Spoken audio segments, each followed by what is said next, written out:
Kanina pa po kayo nakatambay? Ay. Kasi po hinahanap ko po yung pamangkin ko. Gunggong!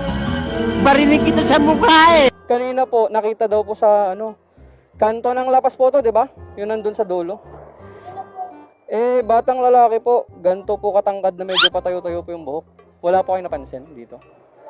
Baka po umiikot-ikot eh. Meron po. Ito po. It was at this moment that he knew. He fucked up.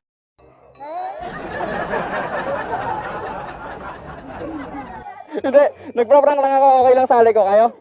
Sige. May... Ito po.